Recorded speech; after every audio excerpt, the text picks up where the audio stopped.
काला साया।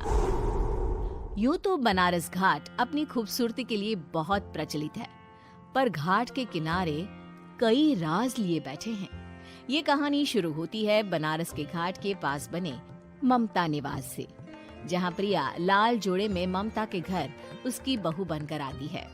आओ आओ बहू, घर को अपने पैरों से पवित्र करो। ममता घर की दहलीज पार कर ही रही होती है कि अचानक एक बहुत गंदी सी बास पूरे घर में फैल जाती है।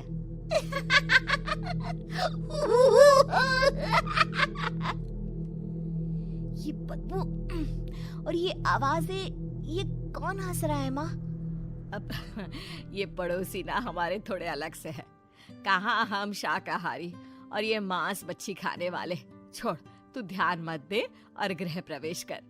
और हाँ बहू, अपनी सास की एक बात हमेशा याद रखना, इन पड़ोसियों से तो कभी बात नहीं करेगी। अच्छे लोग नहीं है ये। अपनी सास की ये बात मानेगी ना बेटा? हाँ माँ, जो आपकी मर्जी, मैं उनसे बात नहीं करूंगी। अगले दिन प्रिया अपनी पहली रसोई बनाने रसोई घर में जाती है। ये छोकी बात तो नाक में जा रही है। एक काम करती हूँ, खिड़की खोल देती हूँ। प्रिया खिड़की खोलने जाती है। इतने जाले, लगता है इस खिड़की को कभी खोला ही नहीं गया। पर ऐसा क्यों? ओह, नॉन वेज की स्मेल आती होगी ना। 2 मिनट के लिए खोल लेती हूँ, फिर बंद कर दूंगी। प्रिया खिड़की खोलती है। खिड़की खोलते ही उसकी नजर सामने वाले घर की खिड़की पर पड़ती है, जहाँ एक लड़की खड़ी होती है। हाथों में मेहंदी, लाल रंग की साड़ी, बिल्कुल सजी धजी, मानो प्रिया की तरह ही वो भी नई नवेली बहू हो। वो प्रिया को देखकर मुस्कुराती है। हे भगवान, माँ ने तो इनसे बात करने को मना किया था। प्रिया फौरन ही खिड़की बंद कर देती है और तवे पर चढ़े रोटी की ओर देखने लगती है, पर वहाँ रोटी न होकर मछली पड़ी होती है। ये क्या? पहली ही रसोई में इतनी बड़ी गलती। हे भगवान, अब मैं क्या करूं? प्रिया बहुत डर जाती है और फौरन रसोई की सफाई करने और फिर सभी के लिए खाना बनाने लग जाती है। जब वो सबको खाना परोसती है, सब तो ठीक है, मैं बेकार में चिंता कर रही थी। हे भगवान, ऐसे ही बस अपनी कृपा बनाए रखना।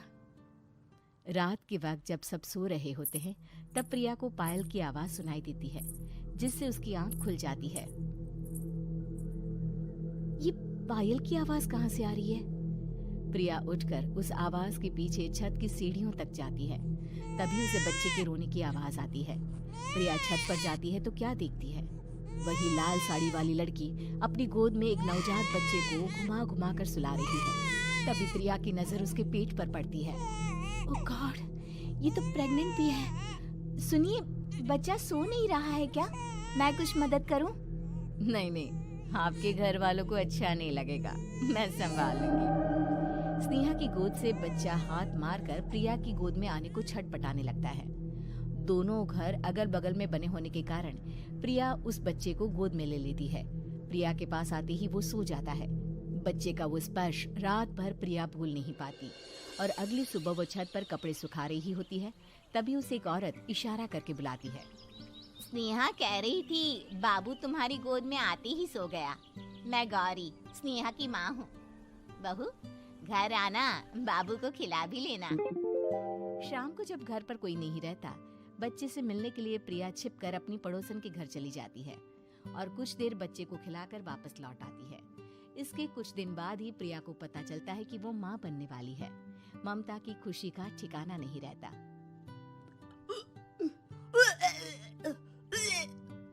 माँ जी, पता नहीं क्यों उल्टी आ रही है।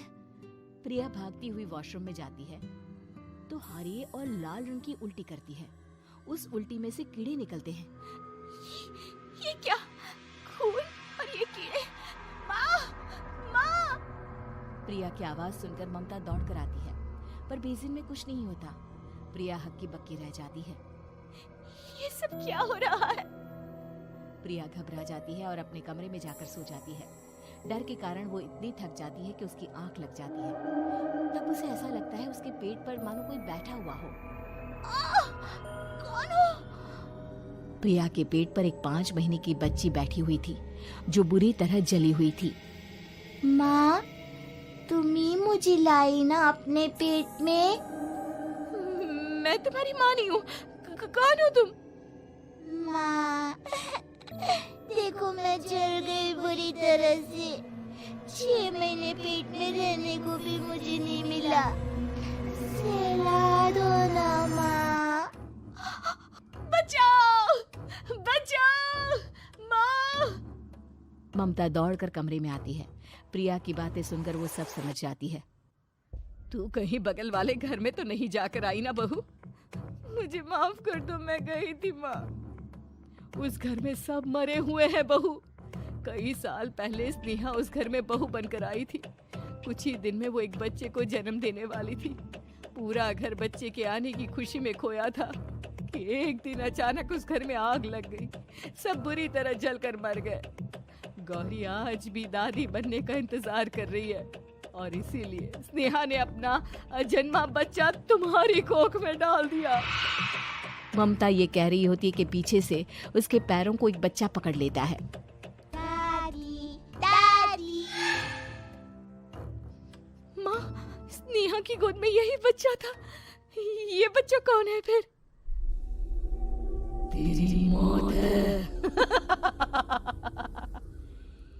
तेरी भी दादी। जिस चीज का ममता को डर था वही हो गया। ममता निवास के ऊपर मौत ने चादर बिछा दी थी। प्रिया का पेट ऐसे बढ़ जाता है मानो 9 महीने का हो। 2 हाथ उसके पेट से बाहर निकलते हैं। बहू, संतोष को फोन कर, किसी पंडित जी को बुला बहू। प्रिया का पति भागता हुआ घर आता है। ये तो होना ही था माँ। तेरा पाप तेरे सामने आ गया तो तू सह नहीं पा रही है। स्नेहा घर में आग लगी नहीं थी, माँ ने लगाई थी, प्रॉपर्टी की लालच में। और वो बच्चा मेरी पहली पत्नी का बच्चा है, मेरा बेटा, जो कि उस आग की चपेट का शिकार हो गया था। मैंने तुमसे ये सब माँ के कहने पर छुपाया था। मुझे माफ कर दो प्रिया। तुम अगर चाहो तो यहाँ से जा सकती हो। मैं तुम्हें किसी भी बंधन में रखना नहीं चाहता। मेरी शादी हुई है आपसे, मैं आपको छोड़ नहीं सकती, पर उससे पहले हमें स्नेहा, उसकी माँ और बच्चे की आत्मा की शांति करवानी होगी। संतोष और ममता गौरी के घर जाते हैं। अंदर सब कुछ जला हुआ होता है। जमीन पर जली हुई लाशें बिखरी हुई थी। ममता रो रो कर अपने करने की माफी गौरी से मांगती है।